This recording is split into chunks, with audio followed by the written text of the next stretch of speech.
My name is Bo Stevenson, and I'm here representing WoodFellas. Who we are, we're a custom carpentry company that specializes in salvage wood home furnishings and other rustic inspired home decor. We basically build what you see on Pinterest. That's when a customer calls us up, they've seen something that they want online, they need someone to help them build it. So that's when we say, yeah, of course, that's what we do. We build it. To a certain extent, we don't like deal with our the crafty stuff, mostly like the wood stuff. My grandfather is a big inspiration to me. He was a POW World War II vet, so I kind of tie the whole military kind of just appreciation for my business. I work with a lot of military members.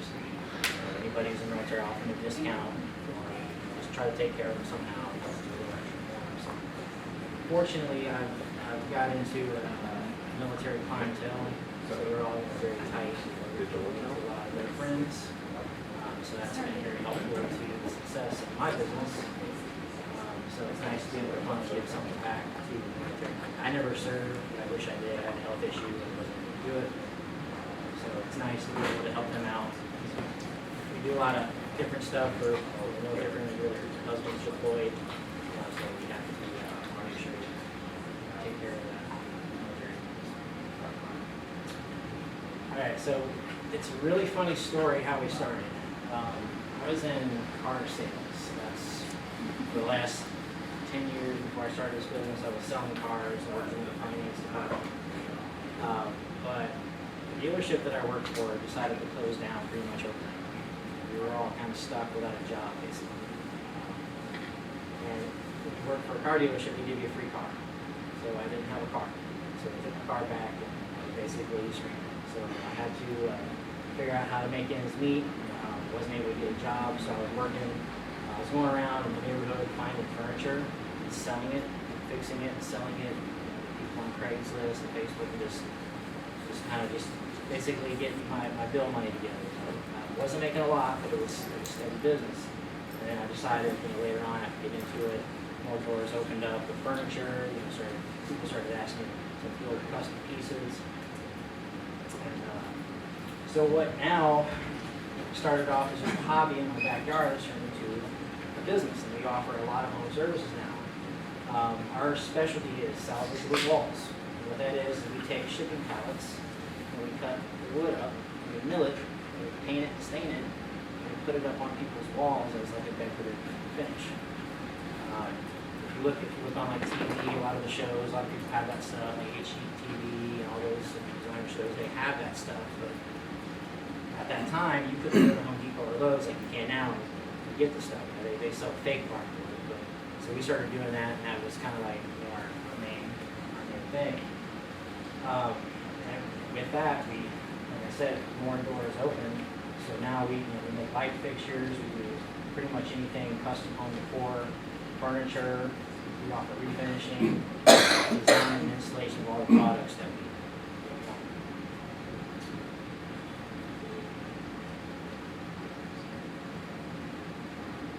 Okay, so now the products that we make are available for sale on Shopify, Amazon, House, Etsy. We advertise on Instagram.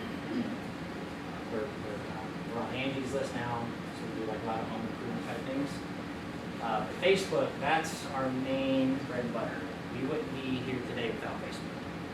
We started a Facebook page, and people started liking it, sharing it, and now I think we're at like 3,500 likes. That was only like a 2-year run, so we're really thankful for Facebook and what it's done for us.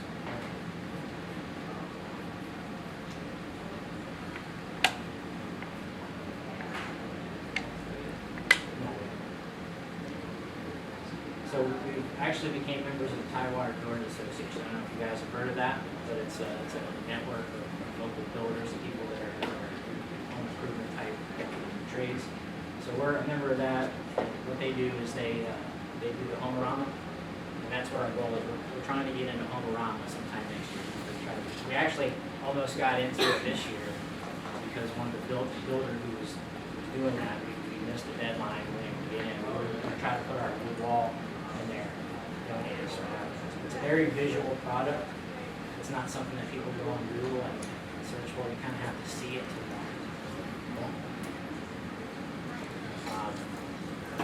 it. 90% of the stuff we do are from sugar pallets. That's at our shop. We have a stock of raw pallet wood ready to go at any time. Alright, so this is a ceiling. Kind of give you an idea of what exactly we do. This is a ceiling. A customer called us up and they said they wanted something done on their ceiling. So this is the before picture, and then this is the after picture. So we mill it, we stain it, color it, and we put it up. It adds character and warmth to the homes. Just wanted to cycle through. We've done a lot of them so far around here. Like I said, we've been around since about, we started in 2015.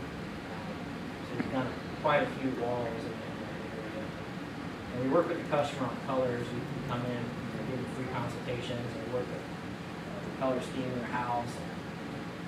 And basically, they help in the design process.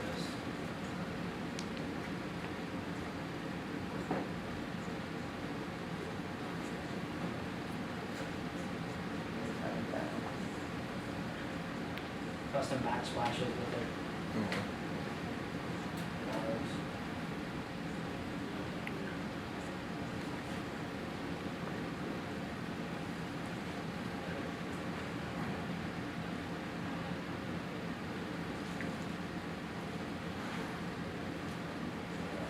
So since we've been doing this, we've done a lot of strange off-wall projects.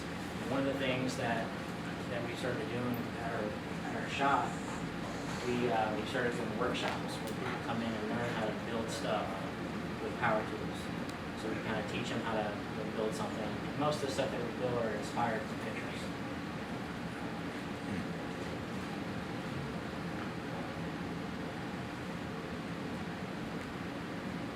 Okay, now right here, this right here is a start. We built a bar for a Navy SEAL. This bar was built in 95% recycled material. We find it everywhere. We go out to Habitat for Humanity. We find stuff that people just threw out or don't use anymore. Stuff that people throw away. We go dumpster diving all the time. We try to get stuff that's free or as cheap as possible. So this is the construction part of it. This is all made from pallets mostly.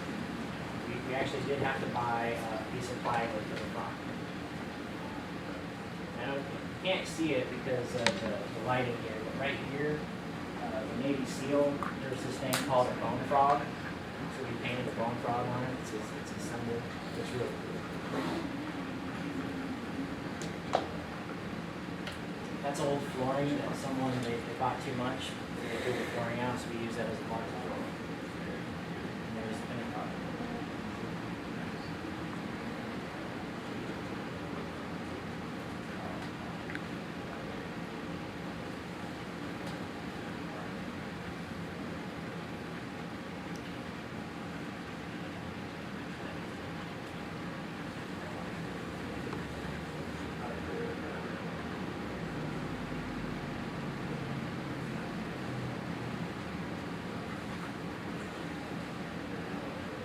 These are all, like I said, these are all orders that people have called us up and asked to build. That's our shop right there. That's our the counter that we have right there is built out of pallets. So we built another wall of pallets. The next picture you see after picture, the license plates that we try to be very creative with what we have. There's a picture of our workshops.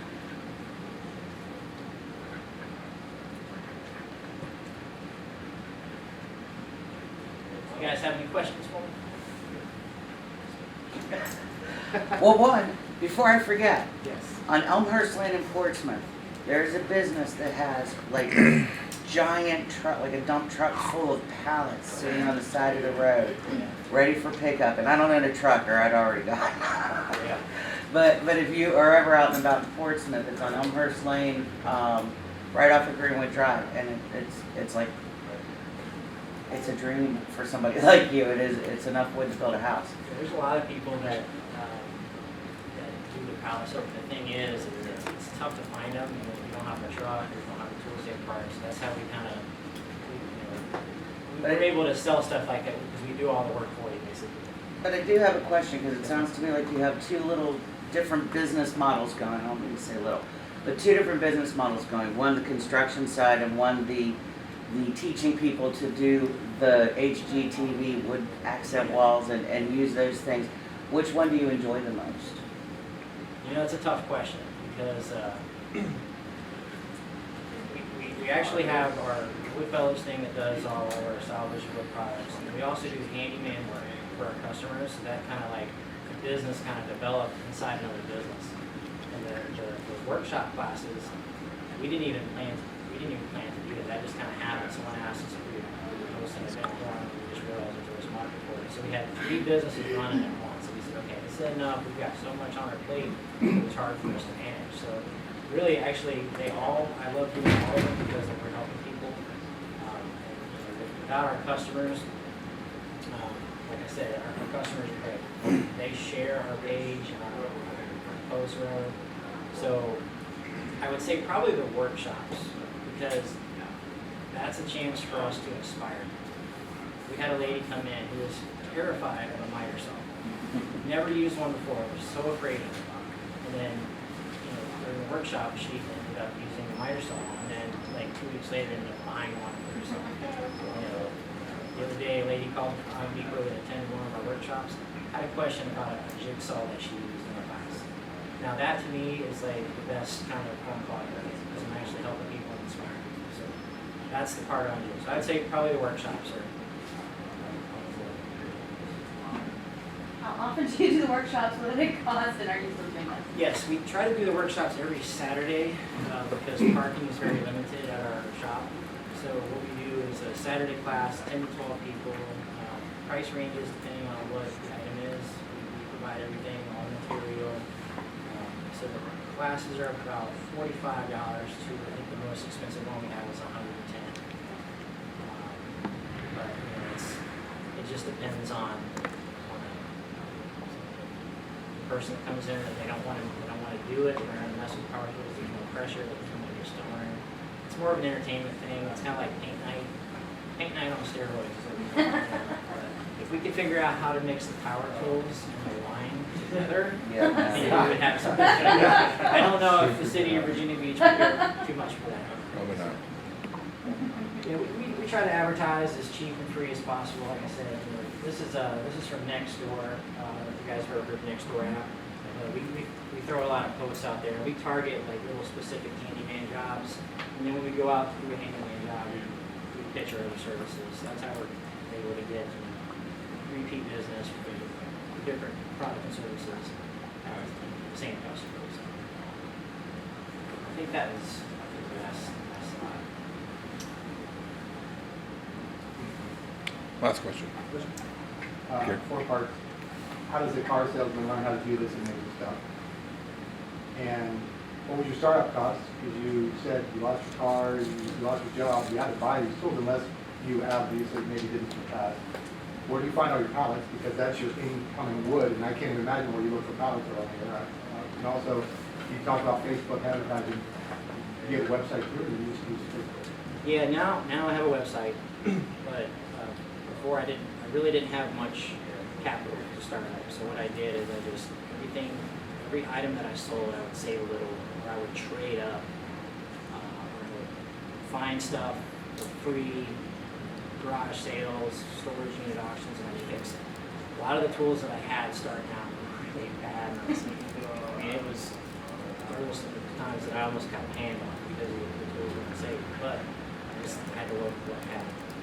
So going out, go dumpster diving to find material. Sometimes I'd find tools in the dumpster. I didn't go to like behind like a Chinese restaurant dumpster. I'd go to like construction sites or people that were remodeling, foreclosures and stuff like that. So I was able to kind of get there. And Alex, where do you have regular places they show up, or do you work with businesses to get it for free? Do you trade something? Where do you get the pallets? Yeah, at first I was actually I was buying the wood from Home Depot and making it look old because there's a chemical on pallets that are really unsafe. So I was worried about that in the beginning, but now I've learned how to clean them and make sure that they're safe for use. So I go to a lot of grocery stores, Walmart, Food Line, and I pick up pallets. But now, where we're at our location, we've actually had to bring in a supplier because we've gone through so many of them. So we don't even really go out. Okay. It's a very impressive story. Great job. Next up, we have C-Spot Walk. The dog is probably gonna follow you. I was gonna say, I was like, hey, I didn't even have to bring a dog.